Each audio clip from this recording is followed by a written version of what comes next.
This is Kickass News. I'm Ben Mathis. Are you moving your business to Office 365? Working in the cloud can make your life a lot easier, but getting help, well, that's another story. And that's why you should check out AppRiver. They've got the most experienced support team in the business. You'll get free US-based support from folks who care about helping you and actually know how. If you're going with Office 365, go with AppRiver. Try AppRiver services free. Visit appriver.com/kickass. That's appriver.com/kickass. And now, enjoy the podcast.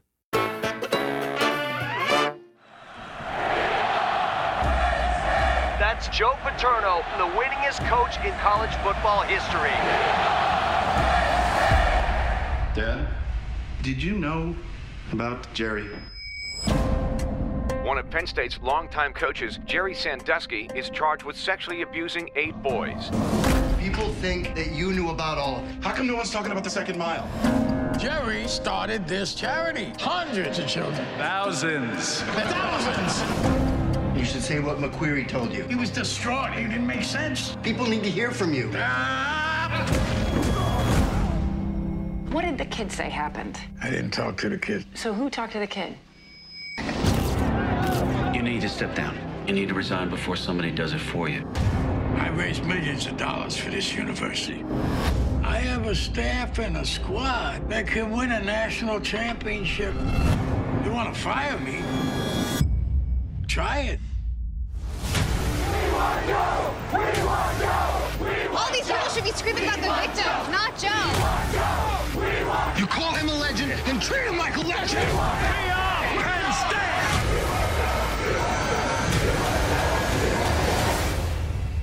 Hi, I'm Ben Mathis. Welcome to Kickass News. That was the trailer for Paterno, the new HBO movie that stars Al Pacino as the winningest and perhaps most polarizing coach in the history of college football, Joe Paterno. To many of the students and alums at Penn State, he was known as Joe Pa and the Wizard of Happy Valley, the legendary coach, philanthropist, and champion of education who led the Nittany Lions to 18 College Bowl victories. But to others, he was the man who at best should have done more to stop the decades of sexual abuse by his assistant coach Jerry Sandusky, and at worst may have enabled Sandusky's crimes and participated in the cover-up. Today, the director of Paterno, Oscar winner Barry Levinson, joins me to delve into the Penn State sexual abuse scandal that ended Joe Paterno's 61-year career and explain why he wanted to present the straight facts of the case without actually taking sides on Joe Paterno himself. He talks about the student riots that broke out when Penn State fired Paterno and what the film has to say about Americans' views on issues of loyalty, tribalism, and the truth.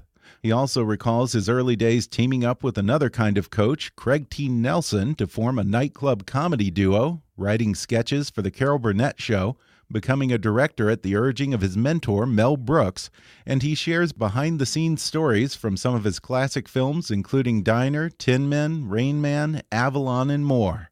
Plus, Barry Levinson on why he says Hollywood doesn't make films about human beings anymore, whether he'd like to make a sequel to his political satire, Wag the Dog, for the age of fake news, and how a notorious drug lord got him into his first acting class. Coming up in just a moment.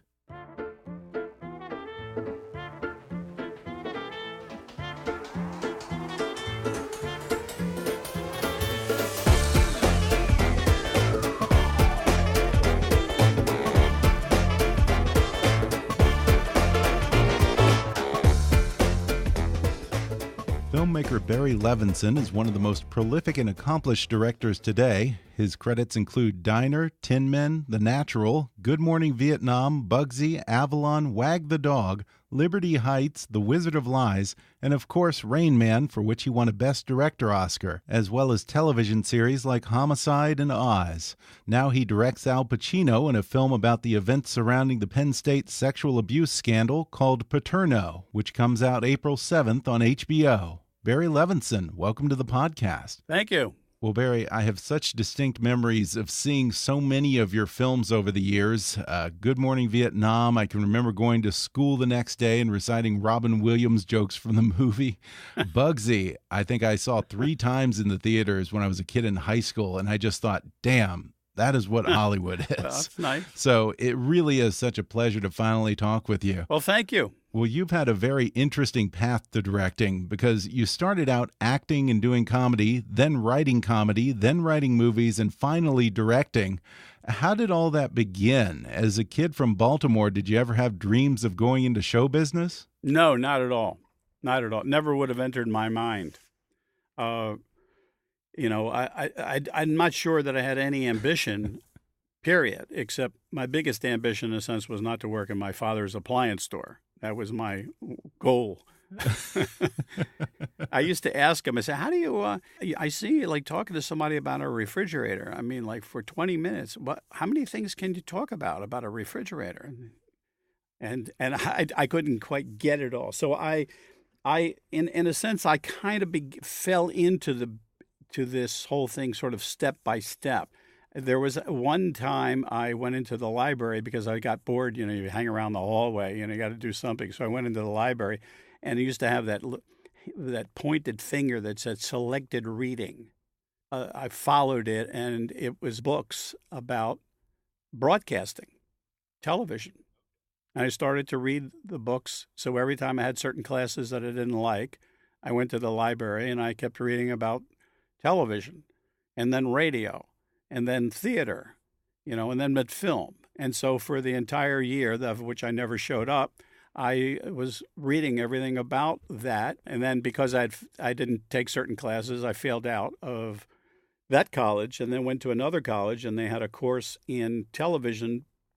And I took that thinking, well, I watch TV, I listen to the radio. This should be a fairly easy course. That was my, you can understand what an academic I sort of lacked that.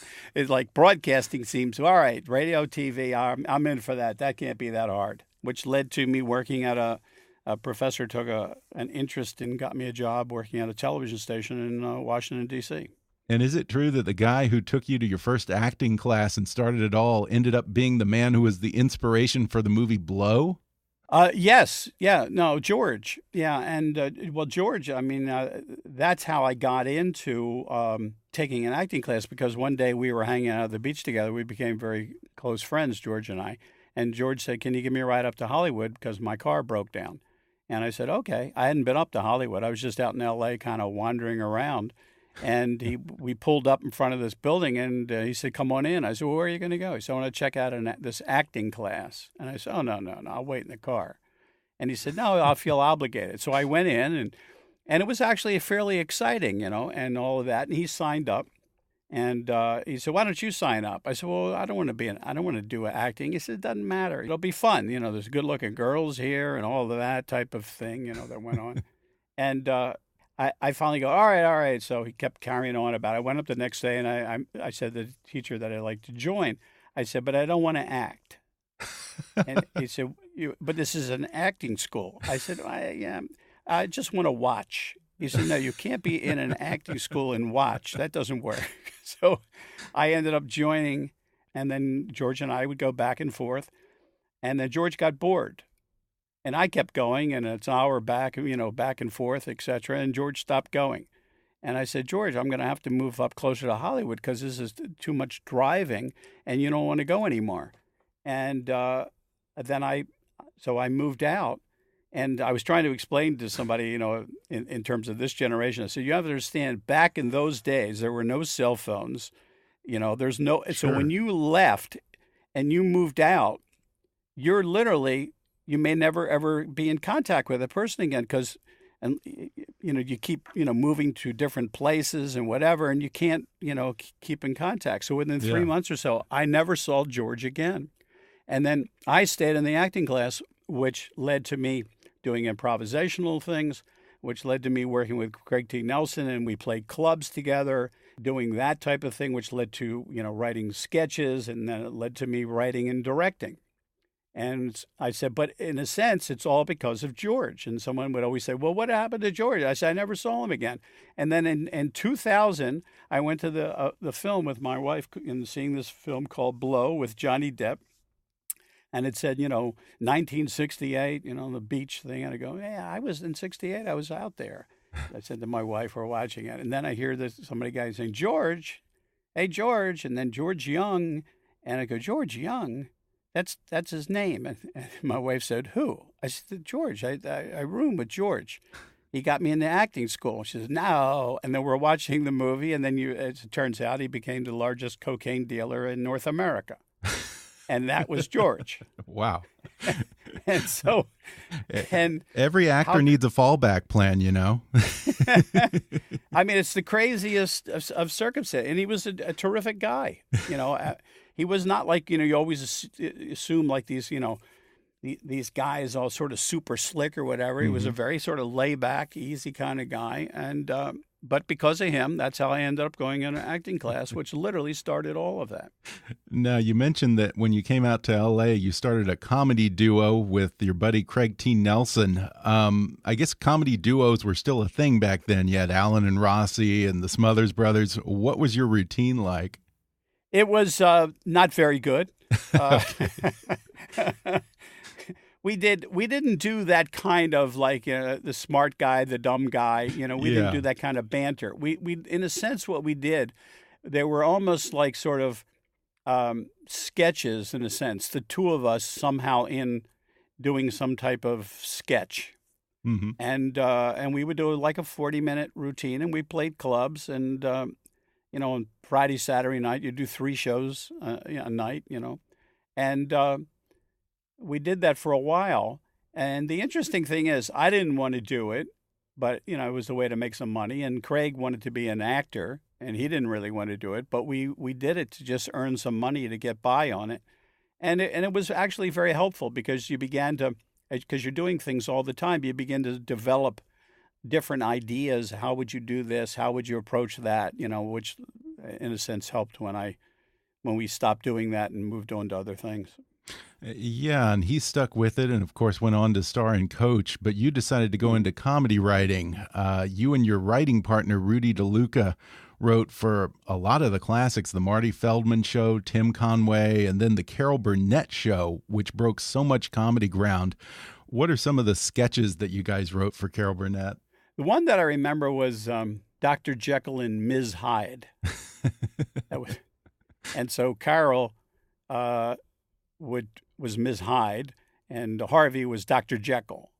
And so when Lyle Wagner was, talking to Carol as Ms. Hyde, and he said he really liked her, and they're getting sort of, very close to one another, and then her face is starting to twitch and change, and she's going to turn back into Dr. Jekyll. So there was that kind of piece that went on, and then all of a sudden she'd run out, and then all of a sudden Harvey would be there, and Dr. Jekyll, how are you? It was that kind of craziness to it. But we did a lot of physical stuff for Tim Conway when he used to do the old man, old man. And we wrote a lot of those very physical pieces, wandering in slow motion into everything. We did it for 3 years, and it was a great experience. I had Carol Burnett on a while back, and I have to say, I was so impressed with how that show ran like a well-oiled machine. They always stayed on schedule, never went overtime. It was pretty much a 9-to-5 job, she said. Everyone knew what their job was, and they just did it. They were as professional a group as you're ever going to see. And Carol was extraordinary. I mean, extraordinary how talented she would be. And if you could see, it's all pretty quick. They would get the script on a Monday. By Wednesday, we had a run through with the writers to see what's not working. Thursday, they're basically blocking it and then suddenly putting on the costumes. And then you could see her the second she would put on a costume. All of a sudden, a character was emerging, and then we would shoot it on Friday. Yeah, they were really disciplined back then. And Unbelievable. And I think that it was the Carol Burnett show that led to you writing what I think is your first movie, Mel Brooks' silent movie, and then you wrote High Anxiety for Mel. As I understand it, Mel Brooks became a little bit of a mentor to you, bringing you around for the filming, the editing. He wanted you around for every aspect of it, which is pretty unusual for a writer to be that involved. What did you learn from watching him? It was great. I mean, he was so terrific. And maybe the funniest person I've ever met in my life. I mean, literally hysterically funny, just talking about things, and real smart. But he had us there. We wrote, and every day we'd write until we had the script, and then we were there when it was being cast, and we were there when the locations and things, and every day when it was being shot, we would be over by the monitors, and that's when I really began to think about directing, because when I look at something and I'd say, like, the camera's here, I wonder what happens if you do this and what happens if you do that, just in my head, it's like an exercise. We were there during the editing and the scoring. So it was like going to, Mel Brooks, film school. But he was the one who said to me, because I used to talk about the diner guys and I would tell stories and things. And he said, well, you ought to write that as a screenplay. Really? And, yeah, he said that. And, I wrote Diner. Now, what happened with Diner? Because didn't the studio initially try to tell you that it totally stinks and pull it from release? Oh, yeah, they hated it. And I'm being kind in terms of what they had to say about the film. It was like they didn't get any of it, didn't think anything worked, which is basically why the film is the way it is. Because if it would have been better in their mind, they would have asked for changes. Mm-hmm. But they so disliked it, they thought it was beyond repair. So they just left it alone. They left it alone. And then what happened? Because I guess a few weeks later, it started getting great reviews and building this momentum, huh? What happened was they put it in a couple of theaters for 1 week, took it out, and then basically for the film never to be seen again. It was like, well, it doesn't work, and put it away. And without going through all the mechanics of what happened, Pauline Kael got to see the film, and she called and said, when is it opening? And they said, well, we don't have any plans to open the film. He says, well, and she said, as I understand it, she says, well, I'm going to write a rave review whether or not this film is playing in the United States or not. And it scared them, and they thought, well, we got to put it in a theater in New York. And just so we won't look bad. And so they figured they can put it in there for the week and then it'll die and that'll be the end of it. And we ended up with suddenly all of these great reviews. And the film in its second week, broke the house record. And that was the beginning. Wow. And that was the beginning. But there was never, the film never played nationwide ever. No. Really? They went city by city by city because they never believed it would work. So they never had a lot of prints. They didn't print it because they thought, well, it's no good, and why bother spend money on prints? So there were not a lot of prints, and it never played in a wide release ever, but it played for a year. Yeah, sort of a baptism of fire in how Hollywood works, I guess, I look at this, and in the first film that I did, I got a sense of what happens in a career, because it's like, you do something and it's so terrible, you're out of the business, and you do something and you celebrate it, and all that happened in one film. It went from, this is the worst film in the world, to getting nominated for the Academy Award. All happened in 1 year. We were a flop, a failure, and then all of a sudden a big success. And that was my first film.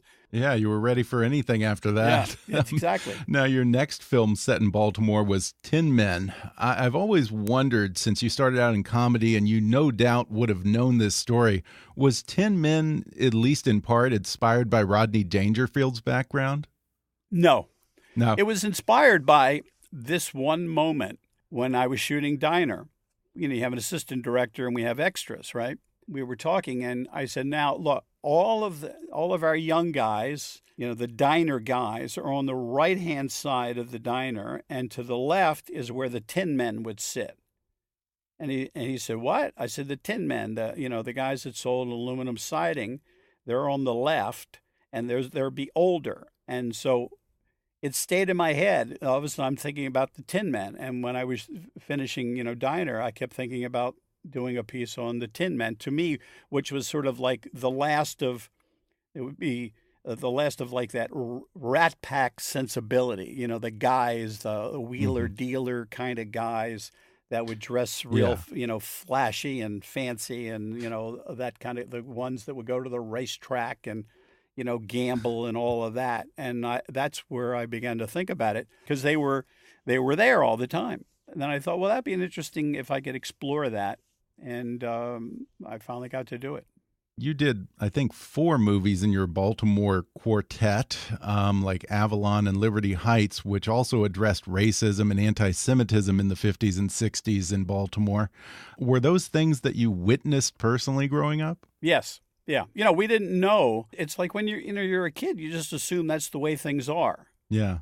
If you crossed Falls Road, then suddenly you went into a non-Jewish area. And basically, so no Jews went into that area. And we were the first generation that basically, as teenagers, got cars to go drive. And then we started to go into other areas. And that was sort of the beginning of the cultural change. And then that applied in terms of like, the black community. And then that was the beginning of the integration of the schools, that took place. But not necessarily in a sense which we've normally seen, which that it was these different groups beginning to find one another. Interesting. And here's like where we didn't understand that there is a separation, or and that we always talked about dating a Jewish girl or a non-Jewish girl, and we always said that Jewish girls are always late, and the Gentile girl, they're always on time.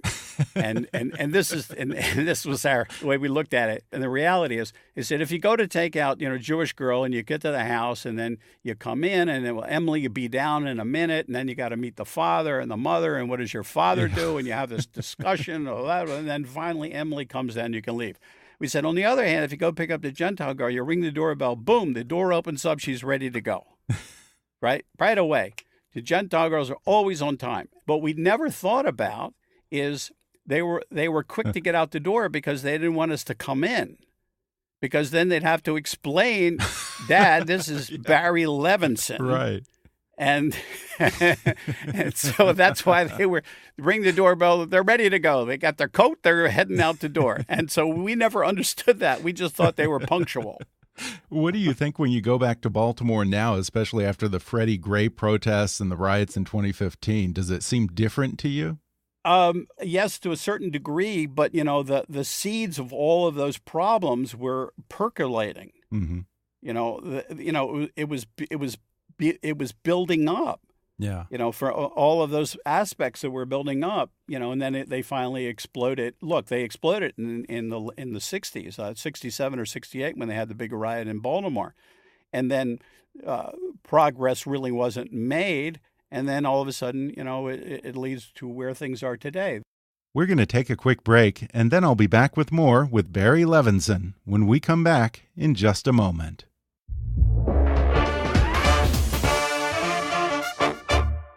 Hey folks, I recently had a very big milestone in my life. A few weeks ago, I decided to propose to my girlfriend, and when I did, I turned to Diamore.com for the perfect engagement ring. I shopped around for a month or two, looked online and in person, and no one beat Diamore.com for the best price and the very best quality. I even went down and met with the owner, Sam, in person, shook his hand, looked him in the eye, and talked about what I was looking for in a ring. He's a straight shooter, Sam, and I don't think I've ever met anyone who knows more about diamonds. He should, because his family's been in the jewelry business since 1950. Eventually, I decided on a stunning 3-carat oval stone in a beautiful 3-stone trillion setting, and my new fiancé couldn't be happier. Visit Diamore.com/kick and browse their huge selection of diamonds to choose from.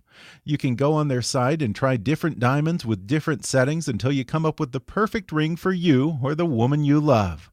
All of Diamore's diamonds are GIA certified, and their rings have a lifetime guarantee against material defects.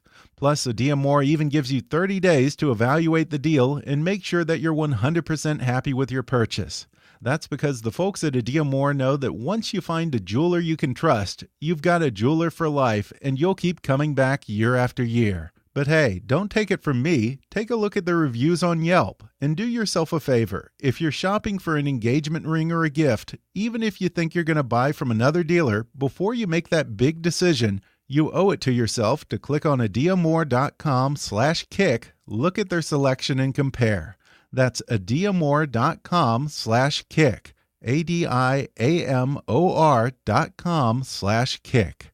Their quality and prices speak for themselves, and my fiance and I couldn't be happier. And now, back to the podcast. I want to go back for a moment because I just realized that I skipped over probably your most famous film, Rain Man, for which you won a Best Director Oscar. It almost reminds me of the story behind the scenes of Casablanca because, as I understand it, you made it during the writer's strike and you were kind of coming up with much of the story as you were shooting, right? Yes. Yeah, because we didn't get a chance to get a finished script. And so then we were on location and, things would come up.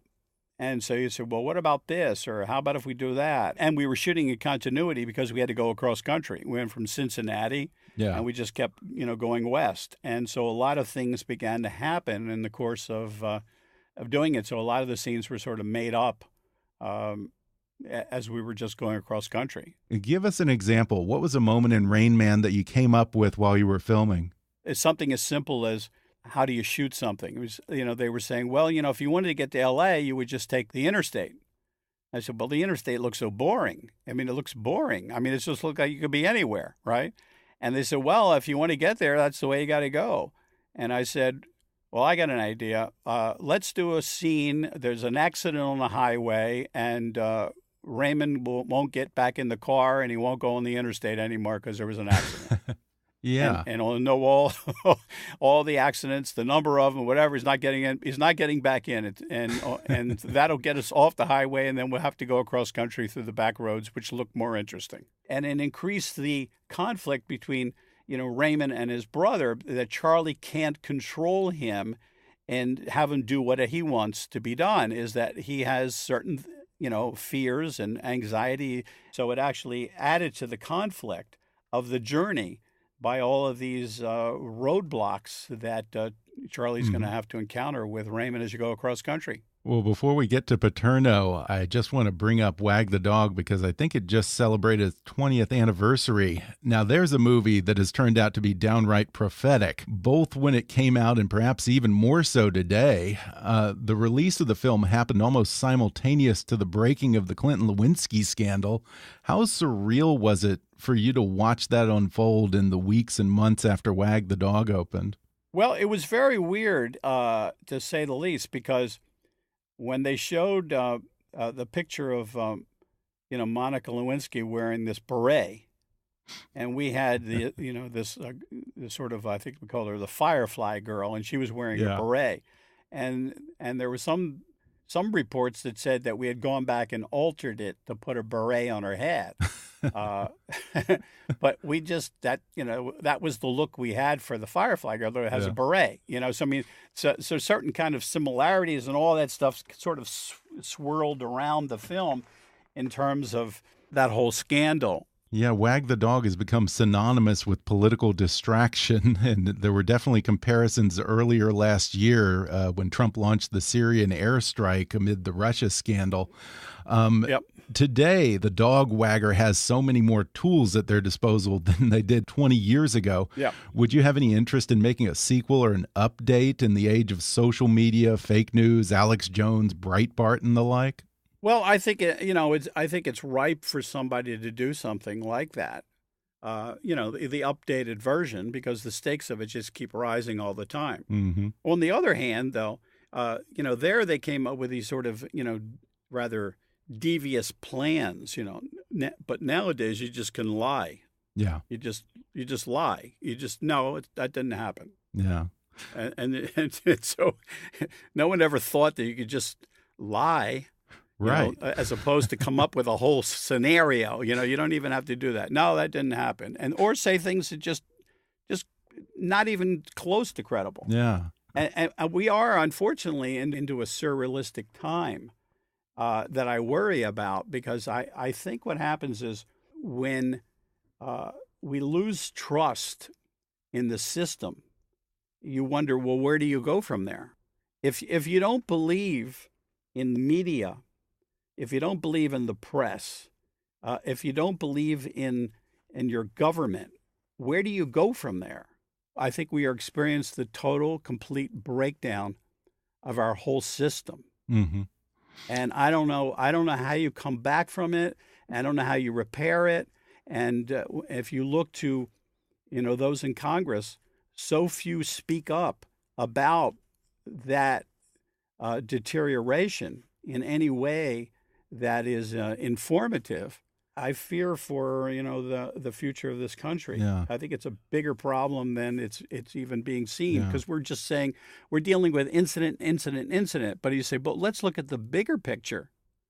What do you do if you're basically saying the courts aren't working? If none of our systems are functioning correctly, we just can't just meander along and just hope the stock market keeps going up. Yeah, and you recently completed a movie for HBO about a very different scandal, Paterno, which I think in some ways, correct me if I'm wrong, sort of indirectly addresses a lot of these issues. Because what I really appreciate about this movie is that it states the facts of the case and leaves some room for nuance. At times, I find myself feeling very sympathetic to Joe Paterno, and at other times, I think, look, if he's such a stand-up guy, why didn't he do more?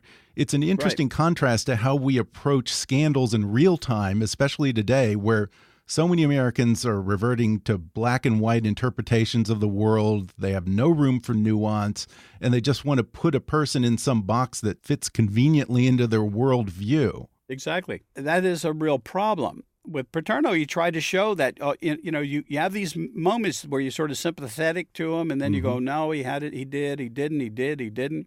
And that to me, that complication of it makes it more fascinating. Yeah. Because as you just said, I mean, things are not just simply black and white.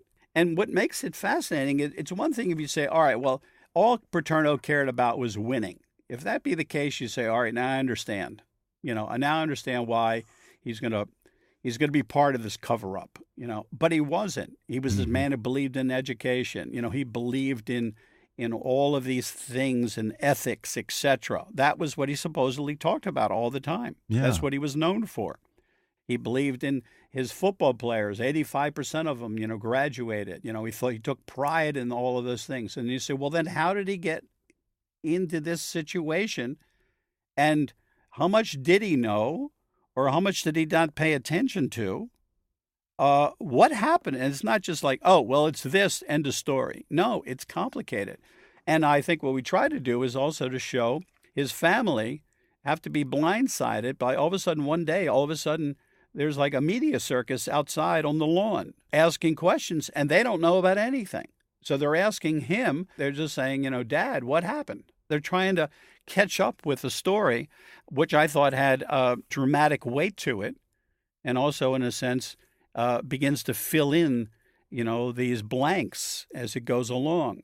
To me, the greatest tragedy is if you can have a sympathy for the character. Because as opposed to, well, I hate the guy. I hate the guy, and et cetera. And you go, okay, I got that. But if you actually have certain sympathy for him, and then you're beginning to hear other things are building on it, and now you're beginning to reevaluate as you're going along, I think that's more interesting. At least that's the take that we pursued. Throughout this film, I keep thinking he reminds me of a man who's just stuck in another era and operating from an outdated playbook where you don't swear, you don't talk about sex, and you handle delicate matters quietly. He just seems lost in the middle of all this. Yeah, I think in some way it doesn't let him off the hook. Yeah. It's that, but you try to show it with all of the complexity that this man was about. You can't excuse it, and you keep trying to figure out how this all happened. Because he was, as they said that, no one did anything without Paterno, knowing what goes on. He was the emperor of Happy Valley. He knew about aspects and, tried to follow up on it, but he didn't take that other step of, all right, we've got to do this specifically. And, let's put this out there. So It's all part of the story. Yeah, it's a deeply human film in that it acknowledges deep inner conflicts, moral complexities, regret. It made me think of something that you said, I think maybe a couple of years ago, which is that it's getting harder and harder to make movies about human beings. Is Paterno the kind of film that you're talking about? And do you think that a Hollywood studio would have made this version of the story that you wanted to make? No, they certainly wouldn't. They wouldn't make it. That's the time we're in now. I mean, theatrically, you don't make films about human beings. It's like human beings aren't interesting enough, which is what we are. You know what I mean? So, and you know, in the past, there were all these stories that were big, popular films about people and circumstances, and we were caught up in it. But theatrically, we don't do that anymore. So HBO does that, and Netflix and all the other kind of streaming services are beginning to provide some of that type of filmmaking that is no longer on the big screen. For me, if I'm able to do the film that I'm interested in and that I can engage an audience, and it's going to be in streaming video or HBO, then that's fine with me. I mean, the irony is if you take Wizard, and if you would think of it in theatrical terms. Wizard of Lies? Yes, Wizard of Lies. If you take it in theatrical terms. So let's just figure, I don't know, say 12 million people have seen Wizard so far, right? And if you gave it $10, which is what it costs to go to a movie theater, basically, it would have made $120 million. That'd be like a huge hit, right? Yeah.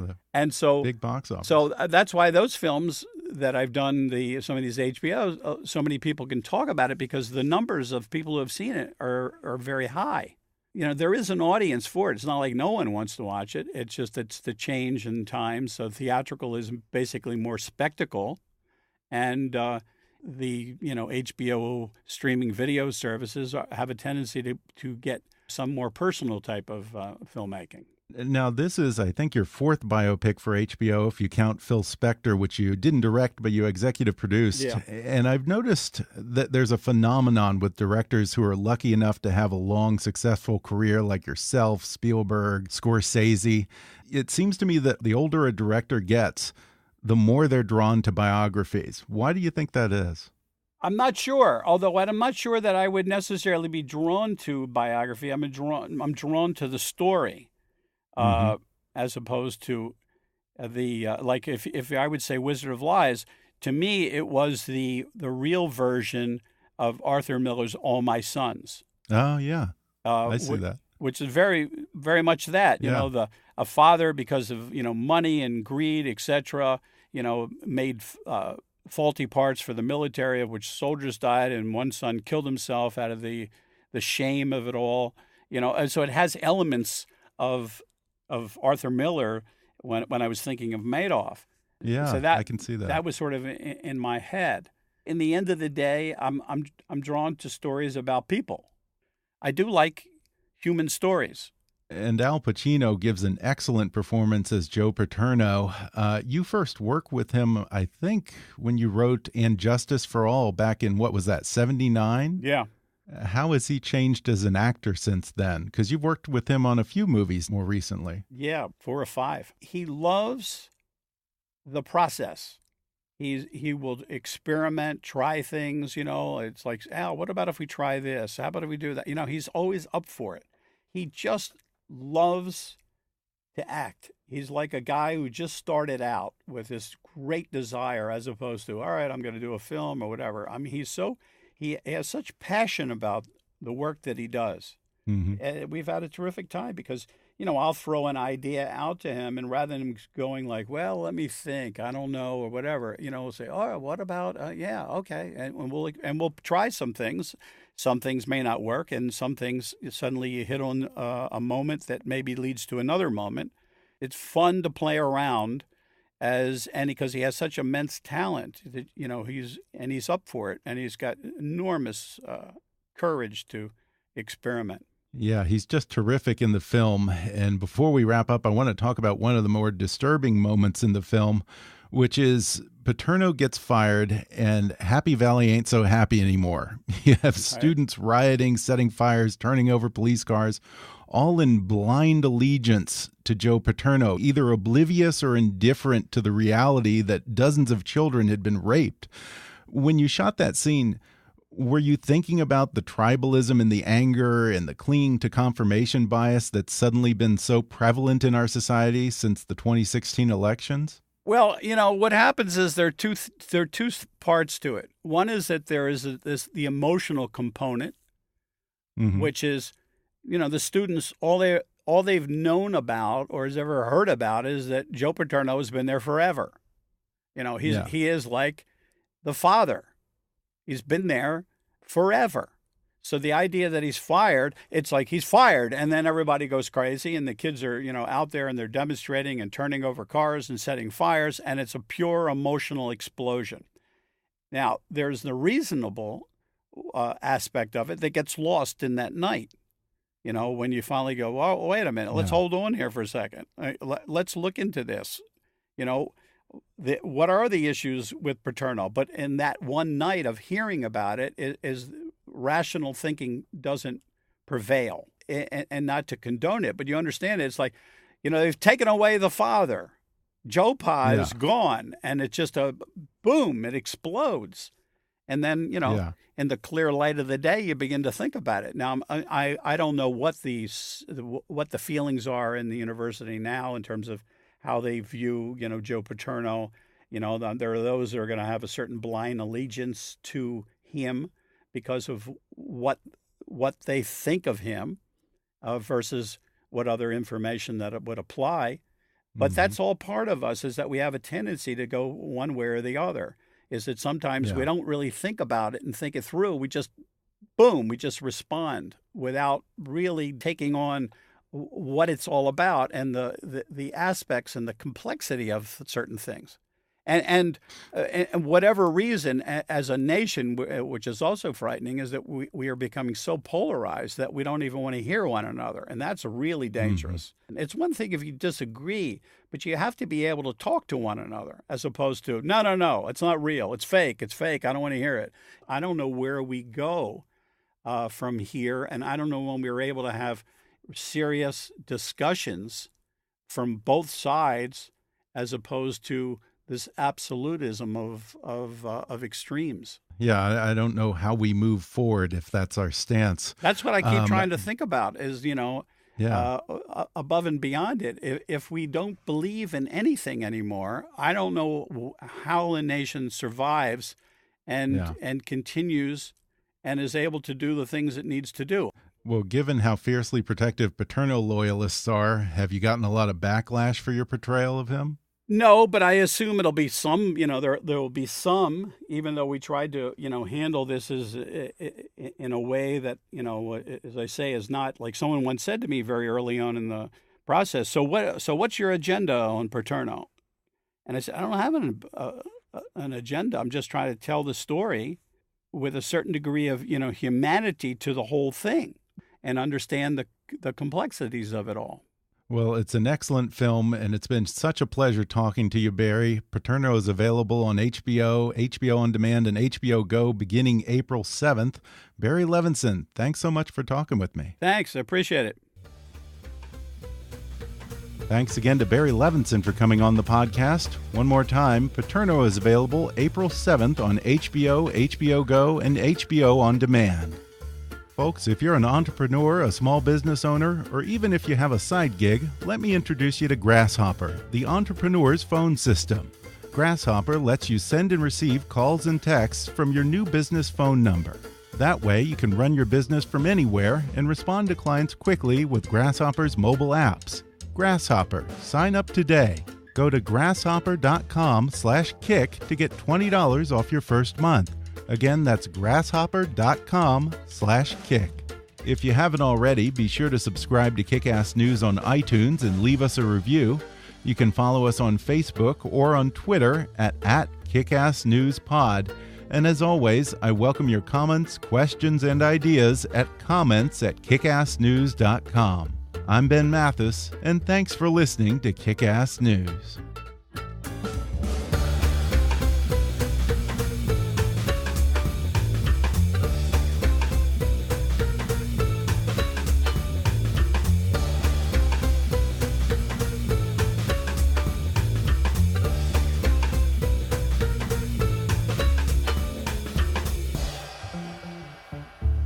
Kickass News is a trademark of Mathis Entertainment, Inc.